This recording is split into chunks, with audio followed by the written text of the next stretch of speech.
मैं कल प्रयागराज गया था और आज ही मैं लौटा हूँ। इनफैक्ट अभी कुछ घंटे पहले ही लौटा हूँ, ठीक है, क्योंकि काफ़ी लंबा सफ़र हो जाता है आने जाने का।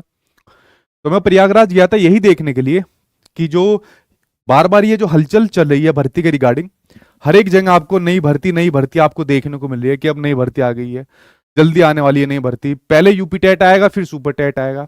ये न्यूज के अंदर जो आपकी क्लिप देखने को मिल रही है कि आखिर इसकी सच्चाई क्या है, क्योंकि मैं अगर कोई भी जानकारी देता हूं तो भाई मैं पहले उसकी पुष्टि करता हूं, या जो भी आपका डिपार्टमेंटल प्रोसेस है या डिपार्टमेंट के अंदर जाकर तब आपके सामने, और बिल्कुल हमेशा सच ही बताता हूं, ठीक है। झूठ तो मैंने ना पहले कभी बोला है, ना मैं आगे कभी भविष्य में बोलूंगा। उसके बाद आप फैसला करना कि आगे आपको किस प्रकार की स्ट्रेटेजी, अपनी रणनीति यहाँ पर अपनानी है। तो देखिए, जिस दिन मैं आपका गया, ठीक है, कल मैं आपका गया हुआ था, उसी टाइम पर एक बार तीसरी बार और आपका स्टेटमेंट आ गया। उसी दिन आपके योगी जी वहीं पर थे, ठीक है, कुछ वितरण समारोह कुछ चल रहा था। यानी कि ऐसा पिछले सालों में कभी नहीं हुआ जो योगी जी द्वारा इस बार, ये पिछले महीने भर ही आप मोटा मोटा मान लीजिए, जब इतनी बार ये कह दिया गया कि भाई आपकी शिक्षक भर्ती अब आपको देखने को मिल रही है। शिक्षा सेवा चयन आयोग का गठन हो चुका है, उसकी प्रक्रिया शुरू हो गई है। अब भर्ती के लिए आप तैयार हो जाइए और आपको भर्ती देखने को मिलेगी। हालांकि कभी उन्होंने जब पहली बार कहा था तो उन्होंने 60,000 बोल दिया था। अब यहाँ पर एक मतलब एक भ्रम ये फैला दिया गया कि भाई प्राथमिक के अंदर ही 60,000 आ रही है, या आपकी माध्यमिक के अंदर ही 60,000 आ रही है, या बीएड वालों की तो आएगी नहीं। ऐसी कुछ बात नहीं है भाई आपकी। उनका एक भाषण था, ठीक है, जो कंप्लीट नहीं था और जिसके आधार पर कुछ भी मतलब अपनी तरफ से बातें करना यहाँ पर बेकार था। दूसरी बार भी उन्होंने भर्ती के बारे में कहा, मतलब हर बार ही कह रहे हैं कि शिक्षा सेवा चयन आयोग का गठन हो चुका है और भर्ती के लिए आप लोग यहाँ पर तैयार हो जाइए। तो पहली पॉजिटिव न्यूज तो ये देखने को मिली कि अगर सूबे के मुख्यमंत्री जी आपको इस प्रकार के आश्वासन स्पीच के थ्रू आपको कहते हैं, तो कहीं ना कहीं एक होप देखने को मिलती है, जो कि इतने सालों से कभी देखने को नहीं मिली। वरना वो अनुपात और समानुपात का वो बेकार खेल ही यहाँ पर चल रहा था। तो इस चीज की जानकारी करने के लिए मैं आपके आयोग गया। आयोग में जाने से पहले मैं आपके जो साथी है, जो आपका धरना प्रदर्शन कर रहे हैं गिरजाघर के अंदर, ठीक है, उनके साथ वहां पर जाकर मिला। बेचारे कोई धूप में परेशान है, ठीक है, बारिश वहां पर हो रही है, इतनी भारी मतलब पीड़ा के अंदर ये आपके वहां पर रहते हैं। मैं तो कल पूरे दिन रहा था। मैं ऐसा नहीं था कि गया और अपनी फॉर्मेलिटी 1-2 घंटे में करके आ गया, मतलब तसल्ली से आराम से रुका, इन्हीं के बीच में यहाँ पर रहा, ठीक है। तो बड़ी मतलब कह सकते हो, बट ये कहूंगा आपके संघर्ष के दिन है भाई, ठीक है। तो इनसे मैं मिला, इनसे मिलने के बाद फिर हम लोग आपके शिक्षा सेवा चयन आयोग आपके गए। जब हम आपके आयोग गए तो देखिए, आयोग जाने से पहले मेरे पास में ये इंस्ट्रक्शन थे कि आपको किसी भी प्रकार की जानकारी सोशल मीडिया पर शेयर नहीं करनी है, क्योंकि सभी को पता था कि चाहे आपके साथी आपके साथ हो या चाहे आपके आयोग हो, उनको पता था कि अगर मान लीजिए मैं किसी भी प्रकार की ऐसे ही स्पीच देता हूँ या ऐसी कोई बात कहता हूँ कि भाई कल मैं आयोग जा रहा हूँ और वहां भारी संख्या में इकट्ठे हुई है, तो जो सचिव साहब से जो वार्तालाप हुई है और जो बहुत मुद्दों पर वार्तालाप हुई है, डिटेल में वार्तालाप हुई है, उन्होंने भी ऐसा नहीं है कि मतलब 5-10 मिनट का टाइम दिया, आराम से तसल्ली से बात करिए जब तक हमारे एक एक सवाल पूरे ना हो गए हो। तो उन्होंने तसल्ली से बात करी है। तो मेरे पास यही इंस्ट्रक्शन थे आपके प्रयागराज की तरफ या सभी उस तरफ से जितने भी आपके आ रहे थे, आयोग की तरफ हो या चाहे आपके शिक्षक जो आपके साथी है उनकी तरफ से, कि आपको कोई अनाउंसमेंट नहीं करनी कि भाई मैं प्रयागराज आ रहा हूं, वहां पर बच्चों की बहुत भीड़ आ जाएगी और भीड़ आने के बाद वो वार्तालाप सफल यहाँ पर नहीं हो पाएगी। हालांकि उसके बावजूद भी मैंने कोई इस प्रकार की स्पीच नहीं दी, ना मैंने यूट्यूब पर डाला, ना टेलीग्राम पर डाला, मैंने कहीं भी किसी को नहीं बताया। बट आपके जो साथी है वहां पर संघर्ष कर रहे थे, उन्होंने ये बता दिया कि भाई सचिन सर आ रहे हैं, और 5 लोगों की कमेटी यहाँ पर बनी थी, मतलब 5 लोगों की सदस्य टीम एक यहाँ पर बनी थी, और वो 5 लोगों की टीम ही अंदर जाकर आयोग में आपके मिलेंगी। पहले हमारी बात यही थी कि अध्यक्षा जो मैडम है उनसे हमारी वार्तालाप की जाए।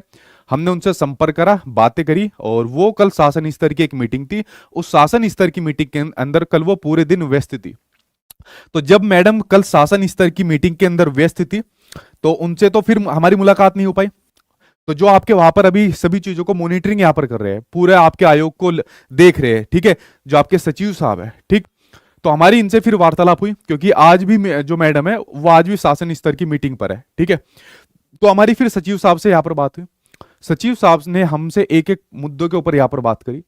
सबसे पहला पॉइंट उन्होंने यहाँ पर अपनी चीजें रखी, अपनी पीड़ा को एक यहाँ पर रखा कि देखिए सिंपल सी एक बात है कि अभी आयोग, आपके आयोग का गठन हुआ है, अभी आपका बनना चालू हुआ है। आपको पता है कि 5 सितंबर को मैडम की आपकी पहला दिन था, पहली ज्वाइनिंग थी, और उस दिन आप लोगों ने हल्ला बोल वहां पर कर दिया था, ठीक है, जिसके कारण वहां पर किसी प्रकार की बातचीत नहीं हो पाई थी।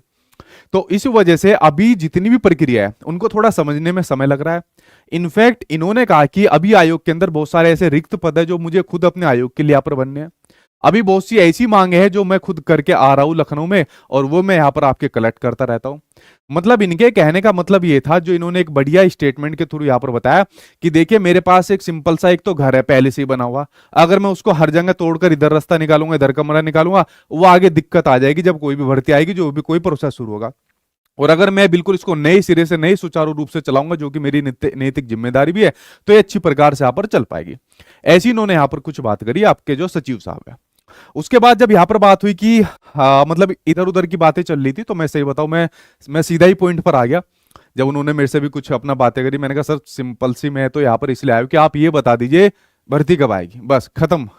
मुझे और मतलब इधर की उधर की वो सब कुछ इतना नहीं है। आपने जितने भी चीजें बताई मैं आपसे पूरी तरीके से सहमत हूँ। आप भी एक अधिकारी है और अधिकारी के नाते अपनी जिम्मेदारी निभा रहे हैं, आपके ऊपर भी बहुत बर्डन है। बट आइए मान के चलिए कि हम लोगों को बच्चा समझकर आप एग्जैक्ट बता दीजिए। तो उन्होंने कहा कि सचिन जी और साथ में हमारे जो बाकी भी लोग थे, क्योंकि देखिए अभी तक हमारे पास में अधियाचन दूसरे विभागों से नहीं आया, दूसरे विभाग से हमारे पास अधियाचन आपका नहीं आया। जब तक दूसरे विभाग भाई अधियाचन नहीं भेजेंगे, एक बात बताइए हम आगे कैसे प्रक्रिया शुरू कर सकते हैं। चाहे आपकी पीआरटी की यानी कि प्राथमिक की वैकेंसी हो, इनफैक्ट जो आपकी मैडम है आज, ठीक है, अध्यक्षा महोदय जो मैडम है, आज दूसरी बार शासन स्तर की मीटिंग है, हालांकि उसमें ज्यादातर आपके पीआरटी के अधिकारी है जो वहां पर मीटिंग के अंदर है, ठीक है। अब देखिए क्या निष्कर्ष निकलता है, पहले मैं चीजें आपके सामने यहाँ पर शेयर कर देता हूं। तो उन्होंने कहा कि भाई जब तक हमारे पास अधियाचन नहीं आता है, तो जब तक अधियाचन नहीं आएगा तो तब तक हम लोग आगे की भर्ती प्रक्रिया को किस प्रकार से यहाँ पर शुरू करेंगे। जिसके आते जा रहे हैं उनको हम लोग यहाँ पर सम्मिलित करते जा रहे हैं। इनफैक्ट फिर उन्होंने एक चीज बताई कि देखिए अभी हम अपना खुद का एक पोर्टल बना रहे हैं। जो भी अधियाचन मान लीजिए आता था ऑफलाइन पहले आता था, अब ये पोर्टल के माध्यम से ऑनलाइन यहाँ पर मिल जाएगा, टाइम कम लगेगा, चीजें सुचारू रूप से यहाँ पर चालू हो जाएगी। अब ऑनलाइन पोर्टल ऐसे तो नहीं है कि इतनी जल्दी बन जाते हैं। जब आपके आयोग के जो वहां पर काम करने की जो प्रक्रिया है वो भी शुरू हो रही है, वहां पर भी बहुत सारे रिक्त पद है, वहां पर बहुत सारे ऐसे काम है जो आपके आयोग को पर्सनली तौर पर इस आयोग को चलाने के लिए यहाँ पर चाहिए। तो इतनी जल्दी मतलब ऑनलाइन पोर्टल स्टार्ट होना, ठीक है, थोड़ा टेढ़ा काम यहाँ पर लगता है। तो जैसे ही ऑनलाइन पोर्टल स्टार्ट होगा और तब तक जो भी विभाग अपने अधियाचन को यहाँ पर भेजता जा रहा है, हम तो उसके अंदर यहाँ पर उसको इंक्लूड करते जाएंगे, और इंक्लूड करने के बाद इनफैक्ट हम एक अपना यहाँ पर कैलेंडर तैयार कर लेंगे, और उस कैलेंडर के अंदर हम क्रम से सभी चीजों को यहाँ पर बता देंगे। अब ये चीज यहाँ पर पूछी कि भाई थोड़ा सा मुझे ऐसा लगा कि भाई सभी जो आपकी पोस्ट है उनके ऊपर बात करी जाए, तो मैंने इसको अलग अलग पूछा, ठीक है, कि भाई पीआरटी में मतलब कितनी संभावना है, या आपके जो बीएड वाले कैंडिडेट है उनकी कितनी संभावना है। उनका स्पष्ट मत था कि देखिए हमारे पास इसके बारे में कुछ भी स्पष्ट जानकारी नहीं है, ना ही हमारे पास इतनी पावर है। हाँ, हमने अपना लेटर उनको दे दिया है, और लेटर देने के बाद हमने कह दिया कि भाई जल्द से जल्द अधियाचन हमारे पास भेज दीजिए। अब आपके दूसरे आयोग के ऊपर निर्भर करता है, विभाग के ऊपर निर्भर करता है आपके, कि वो कितनी जल्दी अधियाचन यहां पर देता है। अगर मैं बात करूं चाहे आपकी कोई भी वैकेंसी हो, उसमें पद कितने हैं किसी को नहीं पता।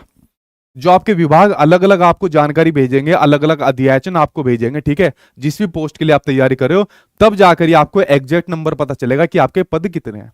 तो आप लोगों ने दुनिया भर के पद बता रखे हैं, ठीक है, और आपकी भी गलती नहीं है, ठीक है। कोई 50,000 कहता है, कोई 80,000 कहता है, कोई 97 कहता है, किसी को कुछ भी नहीं पता भी आपके कितने पद होने हैं। तो सबसे पहली मेन चीज है कि जो आपके अलग अलग विभाग है, उन्होंने यही कहा कि भाई देखिए अब सभी को एक साथ में मर्ज करके एक साथ में लाया जा रहा है, तो थोड़ा हमारे लिए मतलब कठिन समय। अब देखिए यार, हम वहां पर उनसे कोई बहस करने के लिए तो नहीं जा रहे थे कि हर पॉइंट के ऊपर बहस करें, वो हमारी सारी बातें सुन रहे थे बड़े ध्यान से, और हमें अपनी सारी बातें बता रहे थे, तो हम भी यहाँ पर सुन रहे थे। तो ये सिंपल सी बात आप लोग जान लीजिए कि जब तक पूरी तरीके से दूसरे विभाग काम नहीं करेंगे, वो अधियाचन नहीं भेजेंगे, पूरा ब्यौरा नहीं भेजेंगे, आपका आयोग आगे की भर्ती प्रक्रिया को चला नहीं पाएगा, ठीक है। तो आयोग के हाथ में मुझे ऐसी कोई खास मतलब पावर या इस तरीके की चीज नहीं मिली कि अगर हम उनसे ज्यादा रिक्वेस्ट करें और इस प्रक्रिया को बहुत आगे से बढ़ा दे। उन्होंने हाथ खड़े कर दिए कि भाई जब तक आगे से कुछ नहीं आएगा हम यहां पर कुछ चीज नहीं कर पाएंगे। वैकेंसी के बारे में जरूर कह रहे हैं कि आप जिस भी विभाग की वैकेंसी की तैयारी कर रहे हो, थोड़ा सा उसके अंदर वेट कर लीजिए और सुखद परिणाम आपको देखने को मिलेंगे। यही बात मैंने उनसे कही, ठीक है, क्योंकि मैं थोड़ा सा चीजें पूछ रहा था, डिटेल में पूछ रहा था, ठीक है।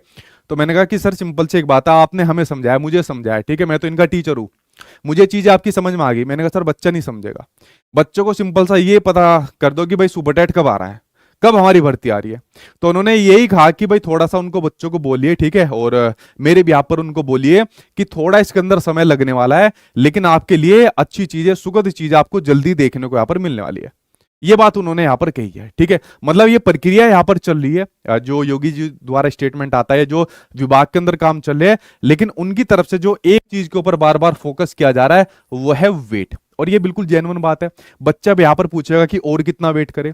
यही बात मैंने उनसे भी करी कि सर 6 साल यहाँ पर वेट हो गए, ठीक है। उन्होंने कहा देखिए मैं भी अभी आया हूँ। उन्होंने अपनी ज्वाइनिंग के बारे में बताया कि जुलाई में मेरी ज्वाइनिंग हुई थी और मैं भी अभी चीजों को यहाँ पर सुचारू रूप से यहाँ पर चला रहा हूँ। तो मैं जितना मेरे हाथ में है मैं उतनी चीज आपको बता सकता हूँ।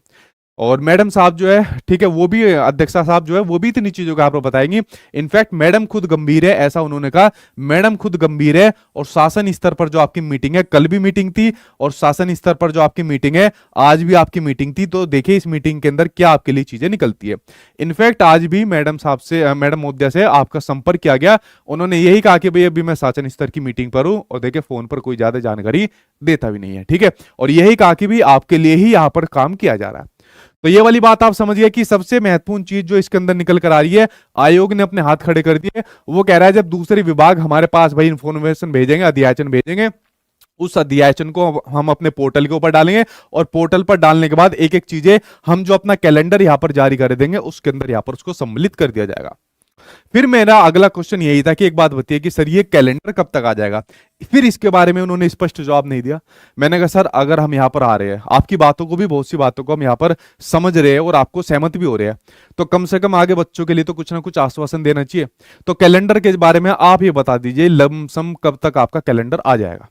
तो उन्होंने कहा कि 20-25 के आसपास में कोई अपनी जो आपके आयोग की कुछ मीटिंग है, ठीक है, तो वो मीटिंग होने के बाद इस महीने के एंड में उन्होंने कहा है। बट मैं अगर अपना पर्सनल अनुभव आपके सामने शेयर करूं, मुझे लगता है कि थोड़ा समय और लगेगा और शायद अगले महीने आपको ये वाला कैलेंडर आपको देखने को मिलेगा, ठीक है, अगले महीने देखने को मिलेगा। हालांकि उन्होंने इस महीने के एंड तक कही थी, लेकिन जितना भी आपको पता है विभागीय जो कार्य होता है थोड़ा बहुत उसमें समय लगता ही है। तो ये कैलेंडर के बारे में उन्होंने यहाँ पर बातें बताई। फिर मेरा अगला सवाल यही था, जब शिक्षक भर्ती के ऊपर हमने कई सारे पॉइंट करे, डिस्कस करे, मतलब काफी लंबी बात चल रही थी, तो मेरा अगला पॉइंट फिर ये भी आया था यूपी टेट के बारे में। मैंने कहा सर ये कब तक आ रहा है। तो आपको जानकर हैरानी होगी, उन्होंने कहा कि भाई सचिन जी पहले हम इसको कंपोनेंट को चेक कर ले। मतलब उनके कहने का मतलब था पहले हम ये देख ले कि ये यूपी टेट का पेपर क्या होता है, किस प्रकार से, मतलब क्या इसका क्राइटेरिया होता है, क्या एलिजिबिलिटी होती है, किस प्रकार हमें इसको यहाँ पर कराना है। मतलब यूपी टेट के बारे में कोई जानकारी नहीं है। तो अब आप लोग जो न्यूज पेपर के अंदर ये जानकारी पढ़े, तो पहले यूपी टेट आएगा, उसके बाद फिर सुपर टेट आएगा, इतनी भर्ती आएगी। इन न्यूज पेपर वालों को पकड़ के पूछो कि तुम्हें ऐसी जानकारी देता कौन है, जहां जहां से तुम ऐसी ऐसी जानकारी निकलवा के आते हो, ठीक है। जब यार आपका यहाँ पर कैलेंडर तक तैयार नहीं हुआ, ठीक है, कोई बात नहीं हुई, तो यूपी टेट के बाद इतनी जल्दी सुपर टेट यहाँ पर कैसे निकलवा देते हैं। हालांकि बार बार आश्वासन दे रहे थे कि एक बार हमारे पास अध्याचन आ गया और हमारी जो प्रक्रिया यहाँ पर चल रही है, तो यकीन मानिए हम बहुत तेजी से इस भर्ती प्रक्रिया को यहाँ पर शुरू करवा देंगे, जिस प्रोसेस के अंदर आप लोग यहाँ पर लग रहे हो, ठीक है। और उन्होंने यही कहा कि आप बच्चों से सीधी बोली कि वो यहाँ पर पढ़े, ठीक है। तो मैं तो थोड़ा मुस्कुराया, मैंने कहा सर 6 साल से ही पढ़ रहे हैं यहाँ पर, ठीक है। कह रहे नहीं आप उनको बोलिए, अब चीजें वो पहले जैसी नहीं है जो उन्होंने बताई कि मतलब आयोग में इतना थोड़ा समय क्यों लग गया, क्या सब चीजें थी। और वो चीजें एज ए टीचर मैं समझ रहा था, लेकिन वो 6 साल की पीड़ा को भी मैं समझ रहा था जो बच्चे यहाँ पर वेट करे। तो उन्होंने ये कहा कि उनको बोलिए तैयारी अपनी चालू रखिए। अच्छा, फिर पॉइंट ये निकल कर आया सिलेबस चेंज होगा नहीं होगा, इसके ऊपर अंदर कोई डिस्कशन नहीं हुआ सिलेबस के बारे में, क्योंकि ये करने का कोई मतलब भी नहीं है अभी यार। जब तक आपकी बाकी की बेसिक इन्फॉर्मेशन आपको देखने को नहीं मिली है, तो सिलेबस का तो कुछ मतलब ही नहीं यहाँ पर बनता। तो सिलेबस के बारे में ठीक है अभी कोई भी जानकारी नहीं है, लेकिन हाँ ये जरूर है जब सारी प्रक्रिया नए सिरे से शुरू हो रही है तो आपका सिलेबस भी यहाँ पर चेंज होगा।